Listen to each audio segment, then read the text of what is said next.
Hello everyone. बच्चों, आज हम डिस्कस करेंगे रिजोल्यूशन ऑफ अ वेक्टर। इसके पहले हमने स्टडी किया हुआ है vector addition, and the vector resolution is the reverse process of vector addition. Vector addition में हमने क्या नोट किया था? We have two vectors, A vector and B vector, and now we find the resultant of the two vector. ठीक है, इन दोनों का sum find करते थे और उसके लिए हम पैरेललोग्राम लॉ को यूज कर लेते हैं। ठीक है, ट्रायंगल लॉ को यूज कर लेते हैं। तो ये वेक्टर एडिशन का प्रोसेस है। अब बच्चों, यहां पर हमें इसका अपोजिट प्रोसेस है कि हमें केवल एक वेक्टर दिया हुआ है, आर वेक्टर और ए वेक्टर, कोई भी एक वेक्टर है, और अब हमें इस वेक्टर को ऐसे दो पार्ट में डिवाइड करना है या थ्री पार्ट्स में डिवाइड करना है कि उन सबका सम ए वेक्टर के इक्वल हो। तो resolution of A vector is the reverse process of vector addition, and in this process we resolve a vector in two और three components such that the sum of all these components gives the given vector A vector। ठीक है, तो अब यहां पर component में जब हम रिजॉल्व करेंगे और यदि वो कंपोनेंट परपेंडिकुलर होते हैं, म्यूचुअली परपेंडिकुलर होते हैं, तो हम इस प्रोसीजर को, हम इन कंपोनेंट्स को हम कहते हैं rectangular components of a vector. ठीक है, तो we resolve a vector in two or three components, and if all these components are mutually perpendicular, then these components are known as rectangular components of a vector। तो चलिए start करते हैं। ए vector को हमें mutually perpendicular component में resolve करना है। तो अब हम कंपोनेंट में रिजॉल्व करेंगे। इसके लिए हम क्या करते हैं, टू कंपोनेंट्स में रिजॉल्व कर रहे हैं। तो जो इसका ओरिजिन है ओ, उस पॉइंट से स्टार्ट करते हुए हम एक्स और वाई यानी टू म्यूचुअली परपेंडिकुलर एक्सिस को कंस्ट्रक्ट करते हैं। तो ये एक्स एक्सिस है और ये वाई एक्सिस।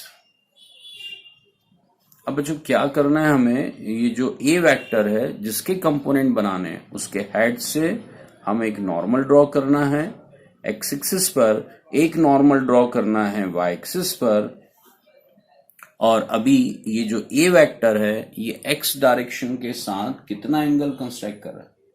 तो यदि ये कंसीडर करें कि if a vector make some angle theta with the X axis, then the two components. तो अभी हमने क्या किया, पहले तो एक एरो ड्रॉ किया है ए वेक्टर, फिर एक्स और वाई एक्सिस ड्रॉ किए हैं, फिर इसके हेड से नॉर्मल ड्रॉ कर दिया एक्स और वाई एक्सिस पर, और नॉर्मल जहां पर जिस पॉइंट पर इंटरसेक्ट कर रहा है वहां तक हम एक वेक्टर को कंस्ट्रक्ट करते हैं। ये एक्स डायरेक्शन में है इसलिए इसको नेम देंगे A X vector. This is component of A vector in X direction. और यहां से हेड से जब हमने नॉर्मल ड्रॉ किया तो यहां तक एक वेक्टर को कंस्ट्रक्ट करेंगे और ये कहलाएगा ए वाई वेक्टर। और बच्चों ये आइडिया है आपको। अब देखिए ये पैरेललोग्राम बन गया, A X vector A Y vector का सम क्या होगा, ए वेक्टर। तो ए वेक्टर के two mutually perpendicular components construct कर लिए हैं, और ये कंपोनेंट इस टाइप से हैं कि ए वेक्टर जो है वो किसके इक्वल है, ए एक्स वेक्टर प्लस ए वाई वेक्टर के इक्वल है। ठीक है, अब यहां पर ये जो एंगल है थीटा, एक्स डायरेक्शन के साथ ए वेक्टर कितना एंगल बना रहा है, थीटा। तो अब हमें क्या करना है, आगे हमें क्या करना है, तो हमें जो ए वेक्टर है उसका मैग्नीट्यूड निकालना है, उसका मैग्नीट्यूड फाइंड करना है, और उसका डायरेक्शन हमें फाइंड करना है। तो मैग्नीट्यूड और डायरेक्शन किस फॉर्म में निकालना है, कंपोनेंट्स के फॉर्म में, A X A Y and theta. इस फॉर्म में हमें क्या करना है, ए वेक्टर का मैग्नीट्यूड और ए वेक्टर का डायरेक्शन डिसाइड करना है। तो अब बच्चों ये कैसे होगा, ध्यान से देखें। तो यहां पर अभी हमने लिखा A vector as it is A X vector, this can be represent like AXI cap plus AY is represented by AYJ cap। ठीक है, तो जब भी कोई वेक्टर को हम लिखते हैं तो उसका मैग्नीट्यूड भी होता है और उसमें डायरेक्शन भी होता है। तो बच्चों यहां पर ये जो वेक्टर है AX वेक्टर, इसका मैग्नीट्यूड कितना है AX, और इसका डायरेक्शन को रिप्रेजेंट कर रहे हैं आई कैप से। I cap is called unit vector, और ये यूनिट वेक्टर जो है वो हमेशा क्या करता है, एक्स डायरेक्शन को रिप्रेजेंट करता है। तो जैसे हमने कहीं पर लिखा है force is equal to 20 I cap, तो इसका क्या मतलब है, तो इसका मीनिंग है कि 20 न्यूटन का फोर्स लग रहा है किस डायरेक्शन में, एक्स डायरेक्शन में। तो वैसे यदि यहां पर हमने AX वेक्टर लिखा है, AX आई कैप मीन्स ये जो वेक्टर है इसका मैग्नीट्यूड है AX और इसका डायरेक्शन कौन सा है, एक्स डायरेक्शन। तो A वेक्टर किसकी इक्वल आ गया, AX आई कैप, और AY वेक्टर जो है वो किसकी इक्वल है, AYJ कैप। तो बच्चों इसको हम इक्वेशन 1 कह सकते हैं। यहां पर हमने क्या किया, A वेक्टर को कंपोनेंट के फॉर्म में रिप्रेजेंट किया है। ठीक है, equation 1 represent A vector in terms of its component। अब हमें A वेक्टर का मैग्नीट्यूड डिसाइड करना है, और किस फॉर्म में, कंपोनेंट्स के फॉर्म में। A वेक्टर का डायरेक्शन डिसाइड करना है, किस फॉर्म में, कंपोनेंट के फॉर्म में। तो अब ये कैसे होगा, तो पहले हम क्या करते हैं, AX और AY की वैल्यू डिसाइड कर लेते हैं। ठीक है, AX और AY की वैल्यूज क्या हैं वो डिसाइड करें। तो इसके लिए हमें ट्राइंगल सेलेक्ट करना होगा। तो इन ट्राइंगल, इसको नेम दे देते हैं OPQ। In triangle OPQ we find cos theta and sin theta. ठीक है, तो cos थीटा और sin थीटा दोनों की वैल्यू निकालो। तो cos थीटा किसके इक्वल होगा, बेस अपॉन हाइपोटेनियस। तो base is AX and hypotenuse is A। तो बच्चों यहां आपको पता होना चाहिए कि वेक्टर को इसके पहले आपने नहीं पढ़ा हुआ है, लेकिन आपने ट्रिग्नोमेट्री पढ़ी हुई है, और ट्रिग्नोमेट्री जो है वो साइड्स के रेशियो को बताती है, मैग्नीट्यूड रेशियो बताती है। यहां हमें वेक्टर साइन यूज नहीं करना है। ठीक है, तो cos theta is equal to base upon hypotenuse, base is AX, hypotenuse is A। तो यहां से आपको AX की वैल्यू क्या मिल जाएगी, A cos थीटा। ठीक है, एंड sin थीटा किसकी इक्वल है, तो sin theta is equal to perpendicular upon hypotenuse, but this side PQ is equal to OR means AY। तो sin थीटा किसके इक्वल है, AY अपॉन A को cross multiply कर लीजिए, तो AY की वैल्यू मिल गई A sin थीटा के इक्वल। तो बच्चों AX आपको मिल गया है, AY आपको मिल गया, और ये अब आप ध्यान रखिएगा कि A वेक्टर के यदि कंपोनेंट बनाते हैं तो कौन सा कंपोनेंट A cos थीटा होगा, कौन सा A sin थीटा। तो जो X डायरेक्शन का कंपोनेंट आया वो A cos थीटा है, Y डायरेक्शन का कंपोनेंट A sin थीटा। पर यहां पर हमें ये भी ध्यान रखना होगा कि जो एंगल बन रहा है A वेक्टर का X डायरेक्शन के साथ बन रहा है, इसलिए ये आंसर हमें मिलेगा। ठीक है, जनरली स्टूडेंट क्या करते हैं, इस टॉपिक को, इस हेडिंग को पढ़ने के बाद में जब उनसे कहा जाता है कि A वेक्टर के दो कंपोनेंट कौन से हैं, तो वो कह देते हैं जो X डायरेक्शन में है वो A cos थीटा है, और Y डायरेक्शन का कंपोनेंट जो है वो A sin थीटा। तो ये करेक्ट होता है, लेकिन कब, जब A वेक्टर X एक्सिस से एंगल कितना बना रहा है, थीटा बना रहा है। लेकिन यहां पर यदि A वेक्टर Y एक्सिस से एंगल थीटा बना रहा है तो ये आंसर रॉन्ग है। ठीक है, तो आपको सही तरीका ये है, अब ये हमें बार बार कंपोनेंट के फॉर्म में रिजॉल्व करना है। तो करेक्ट प्रोसेस ये है कि यदि हम एंगल देख लें पहले, और उस एंगल से पूछ लें, उस एंगल के बेस पर डिसाइड कर लें कि बेस साइड कौन सी ट्राइंगल में और परपेंडिकुलर कौन सा। बेस कॉस में आता है, इसलिए बेस वाला, बेस जो रहेगा वो कॉस का कंपोनेंट होगा। तो देखिए यहाँ पर इस ट्राइंगल में ये AX जो है वो बेस है, और बेस है मतलब AX की वैल्यू किसके इक्वल होगी, ए कॉस थीटा, कॉस का कंपोनेंट, और ये साइड मतलब ये वाली साइड जो है वो इस ट्राइंगल में परपेंडिकुलर है, परपेंडिकुलर साइन में आता है, इसलिए ये कंपोनेंट क्या होगा, साइन का। तो ए X is equal to A cos theta, A Y is equal to A sine theta. एक एग्जाम्पल देख लीजिए आप, जैसे आपसे कहा गया ये आर वेक्टर है, इसके दो कंपोनेंट बनाइए, आपने ये दो कंपोनेंट बनाए, ये वाई डायरेक्शन में और ये एक्स डायरेक्शन। अब यहां पर ये जो y डायरेक्शन का कंपोनेंट आर वाई है ये किसके इक्वल होगा, तो बच्चों अभी हम डिसाइड नहीं कर सकते क्योंकि हमें एंगल नहीं डिफाइंड है, यहां एंगल है कि यहां है। यदि एंगल यहां हुआ तो क्या होगा, तो देखिए एंगल के अपोजिट ये हो गई परपेंडिकुलर, ये हो गया बेस, तो आर के इस कंपोनेंट को हम कहेंगे आर कॉस थीटा और इस कंपोनेंट को कहेंगे, ये साइड इस परपेंडिकुलर है, ये वाली साइड इसके एंगल के लिए और परपेंडिकुलर है, ये साइड इक्वल है इसके और परपेंडिकुलर किस में आता है, साइन में, तो इसलिए ये कंपोनेंट होगा आर साइन थीटा। तो एंगल डिसाइड करेगा कि कंपोनेंट कौन सा होगा, तो ये क्लियर होगा। ये आर है, इसके दो कंपोनेंट बनाए म्यूचुअली परपेंडिकुलर, जिसको हमने रेक्टेंगुलर कंपोनेंट कहा, एक कंपोनेंट ये है और एक ये है। यहाँ एंगल थीटा है तो आर के इस कंपोनेंट को आर कॉस थीटा, क्योंकि ये ट्राइंगल में बेस है, और इस कंपोनेंट को कहेंगे आर साइन थीटा क्योंकि एंगल के अपोजिट यानी परपेंडिकुलर। ठीक है, तो अब यदि ये एंगल यहां होता तो फिर ये साइड बेस होती ट्राइंगल में और ये कंपोनेंट कहलाता आर कॉस थीटा और ये वाला कंपोनेंट कहलाता आर साइन थीटा। ठीक है, तो आपको केवल बेस ढूंढ लेना, वो कॉस वाला कंपोनेंट होगा, और बेस कैसे डिसाइड होगा, एंगल के बेस पर। तो चलिए कंपोनेंट में रिजॉल्व करना हमने सीख लिया, लेकिन हमें ए वेक्टर का मैग्नीट्यूड चाहिए और डायरेक्शन चाहिए।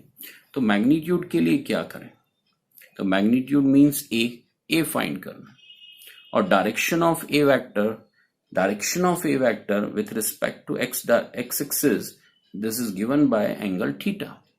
तो आपको ए वेक्टर का मैग्नीट्यूड मींस ए चाहिए और ए वेक्टर की डायरेक्शन मींस थीटा चाहिए। तो ये दोनों कैसे होंगे, ये दोनों कैसे मिलेंगे, तो बच्चों यदि ए चाहिए तो थीटा को हटा दीजिए और थीटा चाहिए तो ए को हटा दीजिए। तो क्या करना है आपको, इन दोनों इक्वेशन को स्क्वायर करके ऐड कर दीजिए, squaring and then adding, then in right side we obtain sine square theta plus cos square theta, this is 1। ठीक है, तो यहां पर ये इक्वेशन नंबर 2 हो गया, इक्वेशन 3 है, इन दोनों इक्वेशंस को हम स्क्वायर करके ऐड कर देते हैं। ठीक है, तो first we squaring equation 2 and 3 and then we add both these equation, then equation becomes ax square plus ay square, square करके ऐड कर दिया। यहां भी यही करें, स्क्वायरिंग एंड देन एडिंग, तो a cos theta square plus a sine theta square. ठीक है, और आगे जाए हम, तो ए x square as it is, A Y square as it is. अब क्या स्टेप मिल रहा है, ए कॉस थीटा स्क्वायर, तो ये हो गया A square cos square theta plus यहां से ए स्क्वायर कॉमन, ये हो गया sorry A square sine square theta. अब ए स्क्वायर कॉमन ले सकते हैं हम, तो ये हो गया A x square plus A Y square is equal to A square, और ये है cos square theta plus sine square theta. ठीक है, तो क्या इक्वेशंस हमें मिल जाएंगी, अब इक्वेशंस क्या हो गई, तो ए x square plus A Y square is equal to A square, because cos square theta plus sine square theta is equal to 1। Therefore magnitude of a vector, this is a, तो a की value find करना है, square root find कर लेते हैं, तो ये हो गया अंडर रूट ए एक्स स्क्वायर प्लस ए वाई स्क्वायर, ये उसका मैग्नीट्यूड हमें मिल जाएगा। ठीक है, तो एक कैलकुलेशन हमने यहां पर कर लिया कि ए वेक्टर को यदि एक्स और वाई कंपोनेंट में रिजॉल्व करेंगे तो ये वेक्टर का रिप्रेजेंटेशन हो गया कंपोनेंट के फॉर्म में, ये वेक्टर का मैग्नीट्यूड हो गया कंपोनेंट के फॉर्म में। अब उस वेक्टर की डायरेक्शन डिसाइड करनी है, तो डायरेक्शन को एंगल थीटा से हम डिसाइड करेंगे। ठीक है, तो यहां पर फिर से हम देखें, इन triangle OPQ we find tan theta. Tan theta is equal to perpendicular means PQ upon base means OP. Here PQ is equal to AY. तो बच्चों आपको बताया है कि यहाँ वेक्टर फॉर्म नहीं लिखना है, क्योंकि ट्रिग्नोमेट्रिकल फंक्शंस जो हैं वो साइड्स के रेशियो को रिप्रेजेंट करते हैं। ठीक है, उनके मैग्नीट्यूड के रेशियो को बताते हैं। Value PQ upon OP, PQ upon OP, तो PQ की वैल्यू किसके इक्वल है? AY, और OP की वैल्यू किसके इक्वल है? AX के। तो यहां पर हमें मिल गया tan theta is equal to AY upon AX means theta is equal to tan inverse AY upon AX। ठीक, तो ये हो गया direction of A vector with respect to X axis. तो यहां पर अभी तक आप पढ़ रहे थे वेक्टर एडिशन, और अब हम पढ़ रहे हैं वेक्टर रिजोल्यूशन। तो यहां पर हमने वेक्टर रिजोल्यूशन में क्या किया, एक वेक्टर ए को हमने रिजोल्व किया। ठीक है, किसमें? उसको स्प्लिट किया हुआ है, किसमें? 2 और मोर वेक्टर्स में। ठीक है, और ये इस टाइप का रिजोल्यूशन होता है कि जो कंपोनेंट हमें मिले हैं उनका यदि सम कर दें तो वापस वही वेक्टर मिल जाता है। तो ए वेक्टर, उसके कंपोनेंट हो गए AX vector and AY vector. ये देखिए, इन दोनों का सम वापस A वेक्टर देगा। ये हमने AX वेक्टर को रिप्रेजेंट किया, AX I cap, AX is magnitude of AX vector, I cap represent the direction of A vector. ठीक है, और ये रिप्रेजेंटेशन हो गया A वेक्टर का कंपोनेंट। फिर हमने उसके कंपोनेंट को फाइंड किया, AX और AY को फाइंड किया और उसका स्क्वायर करके ऐड कर दिया, तो हमें A वेक्टर का मैग्नीट्यूड मिल गया। हमने उन इक्वेशंस को डिवाइड कर दिया। इसको डिवाइड भी कर सकते हैं हम, ये भी कर सकते थे हम, इसको डिवाइड कर लेते, तो डिवाइड करते तो क्या आता? AY upon AX is equal to A sine theta upon A cos theta. तो रिजल्ट आ जाता sine theta upon cos theta means tan theta. ये भी प्रोसीजर करेक्ट है और ये आपका रिजल्ट है। ठीक है, तो ये डायरेक्शन हम डिसाइड कर पा रहे हैं। तो बच्चों अभी हमने जो भी कैलकुलेशन किए हैं वो एक प्लेन में, यदि एक वेक्टर है, ठीक है, जैसे A vector is in plane, plane means ये x एक्सिस है, ये y है, और ये कहलाता है xy प्लेन। तो given vector is in xy plane. तो जब वो प्लेन में होगा तो हम A वेक्टर के म्यूचुअली परपेंडिकुलर कंपोनेंट्स बनाएंगे और ये 2 कंपोनेंट्स के फॉर्म में उसे रिजॉल्व कर सकते हैं। ठीक है, लेकिन बच्चों यहाँ पर ये जो वेक्टर है ये प्लेन में ना होकर यदि ये स्पेस में होता है, इस डायग्राम को देखिए आप, ये है प्लेन में और अभी जो वेक्टर है वो स्पेस में। तो स्पेस में होने का मतलब है कि ये हो गया एक्स एक्सिस, ये हो गया y एक्सिस, और ये हो गया z एक्सिस, और ये हो गया A वेक्टर। ठीक है, ये एक्चुअल डायग्राम है। ठीक है, ये A वेक्टर, तो x एक्सिस, y एक्सिस और z एक्सिस। अब हमें A वेक्टर को 3 कंपोनेंट में रिजॉल्व करना होगा, x, y और z के फॉर्म में, means AX vector, AY vector and AZ vector. तो if the vector lies in a space, then we can resolve A vector in 3 mutually perpendicular component। ठीक है, तो रिजोल्यूशन अभी हमें रेक्टेंगुलर कंपोनेंट ही बनाने हैं, म्यूचुअली परपेंडिकुलर, लेकिन वो कहाँ पर होंगे? वो वेक्टर स्पेस में है और इसलिए उसके कंपोनेंट्स होंगे AX वेक्टर, AY वेक्टर और AZ वेक्टर। अब बच्चों यहाँ पर यदि हम इस डायग्राम को देखें तो देखिए आप, यहाँ पर ये एक डायग्राम जो बना हुआ है, इस डायग्राम में एक पैरेललोपिपेड यहाँ पर हमें दिख रहा है। ये पैरेललोपिपेड है और अभी हमने देखा कि जो OP है वो इसका डायगोनल है। देखिए ये जो O जो है उसको हमने डायगोनली पॉइंट P पर कनेक्ट किया। ठीक है, ये हम यहाँ से इमेजिन कर पा रहे हैं। ये बैक सरफेस है, ये फ्रंट सरफेस है, और बैक सरफेस के एक पॉइंट को हमने फ्रंट सरफेस के एक पॉइंट से ज्वाइन किया है, ये डायगोनल है।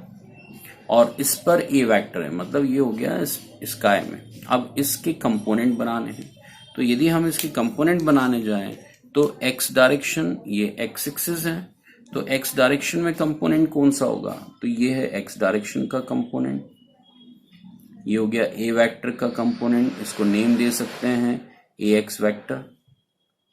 ठीक है, यहां पर ये हो गया वाई डायरेक्शन का कंपोनेंट, ये हो गया ए वाई वेक्टर, और ये जेड डायरेक्शन का कंपोनेंट ये हो गया ए जेड वेक्टर। ठीक है, तो ए वेक्टर के 3 म्यूचुअली परपेंडिकुलर कंपोनेंट बन गए हैं, और ये कंपोनेंट इस टाइप से हैं कि ए वेक्टर जो है वो ए एक्स वेक्टर प्लस ए वाई वेक्टर प्लस ए जेड वेक्टर के फॉर्म में हम लिख सकते हैं। ठीक है, ये उसके कंपोनेंट के फॉर्म में रिप्रेजेंट किया। अब बच्चों यहाँ पर हम ए वेक्टर को और आगे लिखने जाएं तो ये वेक्टर है, इसमें मैग्नीट्यूड भी होगा और डायरेक्शन भी होगी। इसमें मैग्नीट्यूड भी है और डायरेक्शन भी है, और ए जेड वेक्टर का मैग्नीट्यूड हो गया ए जेड, और ए जेड वेक्टर की डायरेक्शन हो गई के कैप। तो बच्चों आपको बताया हुआ है कि आई कैप, जे कैप, के cap all are unit vectors, and the magnitude of all these vector is unit means 1, but they represent direction. I cap represent x, j cap y and k cap represent z direction. तो एक step हमने complete कर लिया, ए vector को 3 components के form में represent कर दिया। ठीक है, अब हमें ए वेक्टर का मैग्नीट्यूड डिसाइड करना है, ए वेक्टर की डायरेक्शन डिसाइड करनी है, और मैग्नीट्यूड डायरेक्शन को डिसाइड करने के लिए हमें जो कैलकुलेशन करनी है वो देखें अभी। ठीक है, तो अब ए वेक्टर का मैग्नीट्यूड कैसे डिसाइड करेंगे, इसके लिए इस डायग्राम में हम एक ट्राइंगल को सेलेक्ट कर लेते हैं। देखिए ध्यान से, हमें ए वेक्टर का मैग्नीट्यूड ढूंढना है, तो इसके लिए हमने एक ट्राइंगल सेलेक्ट कर लिया, इसको ज्वाइन कर देते हैं, ओ को टी के साथ, ओ को टी के साथ ज्वाइन कर दिया, और अभी हमने एक ट्राइंगल सेलेक्ट कर लिया ओ टी पी। ठीक है, इस ट्राइंगल के अंदर हम ओटीपी ट्राइंगल के अंदर हम फाइंड करेंगे, in triangle OTP we use vector addition rule, law of triangle को यूज करना है, और यहां पर अभी हमने लिखा O T vector plus TP vector is equal to OP vector. So we use triangle OPT, and in this triangle we write OT vector plus TP vector, and this is equal to OP vector. ठीक है, तो यहां पर एक step हमें ये मिल गया, OT plus TP is equal to OP vector। अब जो यहां पर एक पैरेललोग्राम भी है, तो हम इस पैरेललोग्राम को सेलेक्ट कर लेते हैं, इसका नेम है OQTR।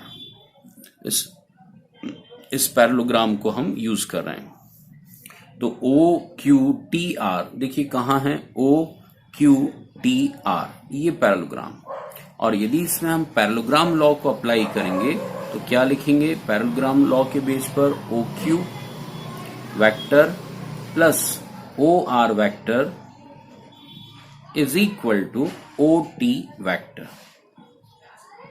ठीक है, यही होगा। ठीक है, तो यहां से पैरेललोग्राम लॉ के बेस पर हमें OT वेक्टर की वैल्यू मिल गई, जो हम इक्वेशन नंबर 2 में यूज कर सकते हैं। ठीक है, तो अब यहां पर बच्चों हम देखें कि ये जो इक्वेशन नंबर 3 है उससे वैल्यू पुट कर देते हैं इक्वेशन नंबर 2 में। ठीक है, तो therefore from equation 3 and equation 2 we put the value of OT vector in equation 2। ठीक है, तो अब क्या रिजल्ट मिलेगा हमें वो चेक कर लेते हैं। तो यहां पर हमने OT vector means OQ vector plus OR vector plus TP vector as it is equal to OP vector. ठीक है। अब बच्चों यहाँ इनकी जो वैल्यूज हैं वो आपको पता है। ओपी वेक्टर किसके इक्वल है? देखिए ओपी वेक्टर किसके इक्वल है? OP vector, this is A vector, ठीक है, ये ए वेक्टर है। और ओ क्यू वेक्टर किसके इक्वल है? This is A X vector.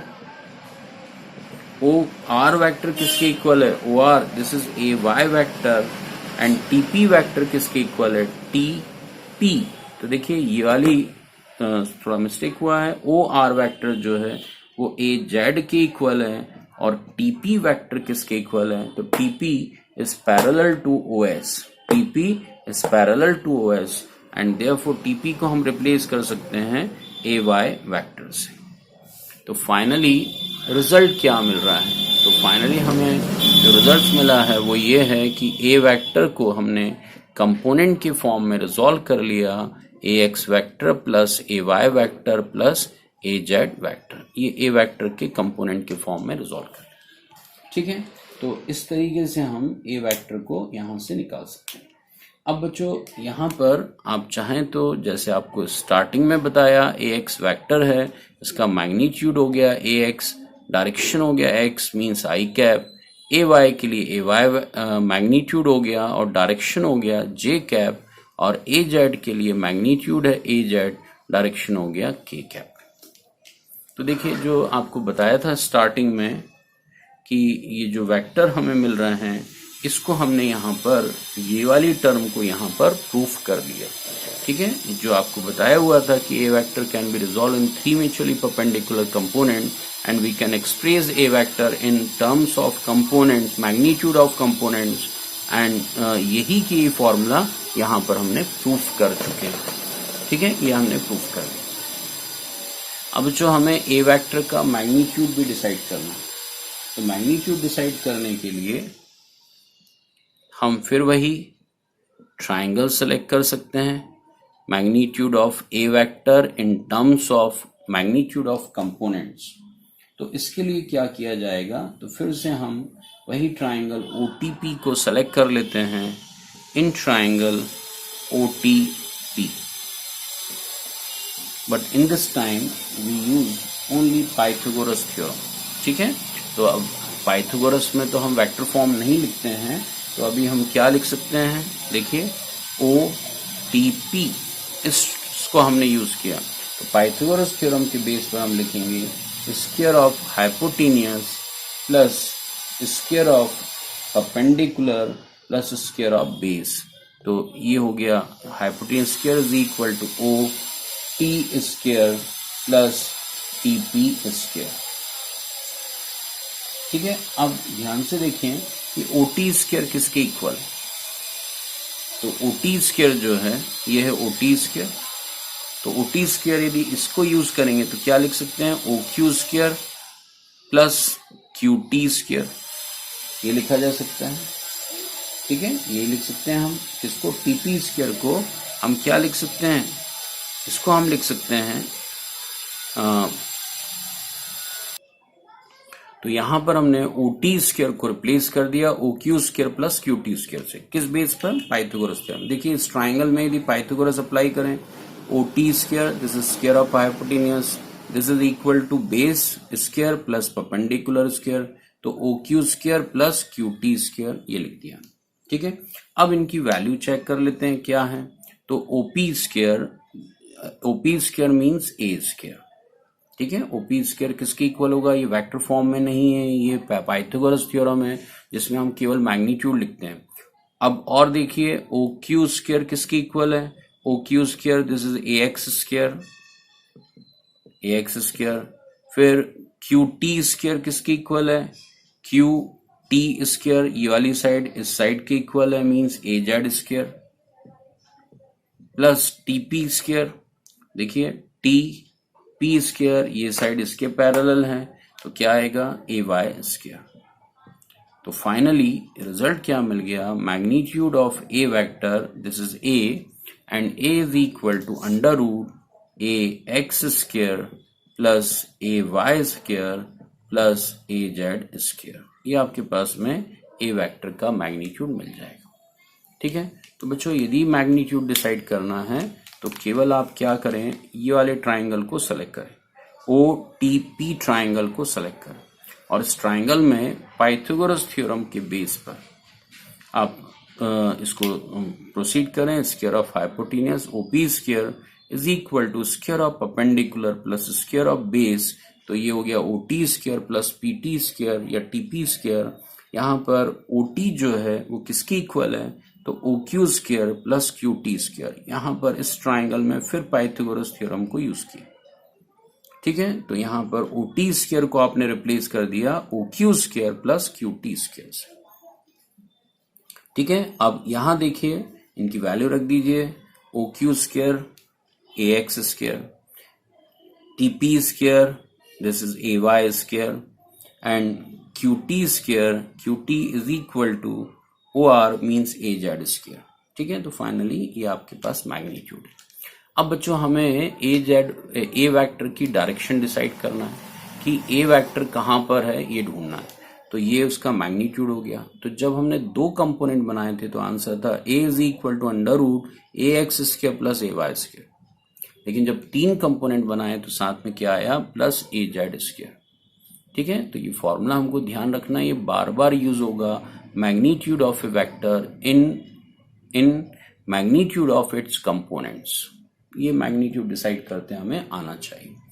अब बच्चों हमें क्या डिसाइड करना है, अब हमें डायरेक्शन को डिसाइड करना है कि जो A वेक्टर है वो कहाँ पर है, ये अभी हमें डिसाइड करना है। और यहाँ पर हम ये कहते हैं कि A वेक्टर जो है, मान लेते हैं कि X डायरेक्शन के साथ में अल्फा एंगल बना रहा है, ठीक है। A वेक्टर कितना एंगल बना रहा है, अल्फा। तो alpha represent direction of A vector with respect to X। Y axis के साथ में कितना एंगल बना रहा है, तो इसको कंसीडर कर लो बीटा, ठीक है। और Z एक्सिस के साथ में ये जो A वेक्टर है, एक्चुअली A वेक्टर यहां पर है, ठीक है, ये Z एक्सिस यहां पर है। तो अभी Z एक्सिस के साथ में उसने कितना एंगल बनाया, तो उस एंगल को कंसीडर कर लेते हैं गामा, ठीक है। तो एक्चुअल डायग्राम जो है वो बोर्ड पर नहीं है, जो X एक्सिस ये है, Y एक्सिस जो है वो यहाँ पर है, और Z एक्सिस जो है वो अभी यहाँ पर है, और जो A वेक्टर है वो यहाँ पर है। तो अब देखिए A वेक्टर जो है वो X डायरेक्शन से भी एंगल बना रहा है, Y डायरेक्शन से भी एंगल कंस्ट्रक्ट कर रहा है, और Z एक्सिस के साथ भी एंगल बना रहा है। तो we consider A vector makes angle alpha with X axis, beta with Y axis and gamma with Z axis। तो बच्चों आपको बस यहाँ पर इस डायग्राम में cos अल्फा निकाल लीजिए, cos बीटा निकाल लीजिए, और cos गामा, ठीक है। cos alpha, cos beta, cos gamma. तो यहाँ पर alpha beta gamma represent the direction, ठीक है, दे रिप्रेजेंट डायरेक्शन। तो cos alpha, cos beta, cos gamma भी डायरेक्शन को बताएंगे, ठीक है। तो अब यहां पर हम इनको क्या नेम देंगे, इनको हम कॉस अल्फा कैसे फाइंड करें, पहले तो ये देखें। तो कॉस अल्फा निकालना है तो क्या लिखना होगा, बेस अपॉन हाइपोटेन्यूस। तो base is AX, hypotenuse is A, तो ये हो गया AX अपॉन A। ये कॉस अल्फा की वैल्यू हमने फाइंड कर ली। अब बच्चों इसी टाइप से बीटा अल्फा X डायरेक्शन के साथ था, तो बीटा Y के साथ तो क्या आएगा, by symmetry AY upon A, और गामा जो है वो Z एक्सिस के साथ तो क्या आएगा, AZ अपॉन A। तो cos alpha beta and gamma, alpha beta gamma represent the direction of A vector with respect to X axis, Y axis and Z axis respectively. अब यहां से बच्चों कुछ स्पेशल रिजल्ट्स भी निकाल सकते हैं। ये जो इक्वेशंस हैं इनको यदि हम स्क्वायर करके ऐड कर दें, देखिए क्या मिल रहा है। तो squaring and then adding all these equation, तो एक इंपॉर्टेंट रिजल्ट भी आता है, और कई बार एग्जाम में आपसे इसको प्रूफ करने को भी कहा जाता है, ठीक है। तो इसका देखो अल्फा का काम क्या है, डायरेक्शन बताना, और उसके आगे लिखा है कॉस, कोसाइन। तो इसको क्या नाम देते हैं हम, इसको क्या नेम दे सकते हैं, कॉस अल्फा को हम क्या कह सकते हैं, तो directional cosine, because alpha represent direction और कोसाइन, कॉस को हम कहते हैं कोसाइन, साइन कोसाइन, ठीक है। तो directional cosine, cos alpha, cos beta, cos gamma are called directional cosine, और sum of square of all direction cosine is equal to, क्या रिजल्ट है वो देखें। तो इन सब का स्क्वायर करके ऐड किया तो यहां हो जाएगा ax upon a square plus ay upon a square plus az upon a square, squaring and then adding all this equation. यहां पर बच्चों क्या मिलेगा, तो न्यूमरेटर में होगा ax square plus ay square plus az square, और डिनोमिनेटर में a स्क्वायर है, a स्क्वायर एलसीएम भी क्या हो गया a स्क्वायर, ये टर्म है। अब और आगे जाएं तो आपको पता है ax square plus ay square plus az square this is equal to a square, हमने अभी फाइंड किया, अपॉन में क्या है a स्क्वायर, ठीक है ना, अभी प्रूफ किया है a is equal to under root ax square plus ay square plus az square, यहां से ये कैंसिल, तो फाइनल रिजल्ट क्या मिल गया हमें 1 मिल गया। तो ये प्रूफ करने को कहा जाता है कि prove that the cos square alpha plus cos square beta plus cos square gamma is equal to 1। cos alpha क्या बता रहा है, तो cos अल्फा जो है वो ए वेक्टर एक्स एक्सिस से कितना एंगल पर है, मतलब ए वेक्टर की डायरेक्शन बता रहा है एक्स एक्सिस के रिस्पेक्ट में, ठीक है। तो बच्चों ये फॉर्मूले अब आप ध्यान रखिएगा, आपने ए वेक्टर के 2 म्यूचुअली परपेंडिकुलर कंपोनेंट बनाए हैं, ए वेक्टर के 3 म्यूचुअली परपेंडिकुलर कंपोनेंट बनाए हैं, और ए वेक्टर को आपने कंपोनेंट के फॉर्म में लिखना सीखा है। उसके बाद में ए वेक्टर का मैग्नीट्यूड फाइंड किया है, ए वेक्टर का डायरेक्शन फाइंड किया कंपोनेंट्स के फॉर्म में, ठीक है। तो इतना पोर्शन आपको क्लियर हो गया होगा, और अभी आज की क्लास को हम यहीं पर कंप्लीट करते हैं, और इसमें यदि कोई डाउट है तो क्वेश्चन आप जरूर कर सकते हैं।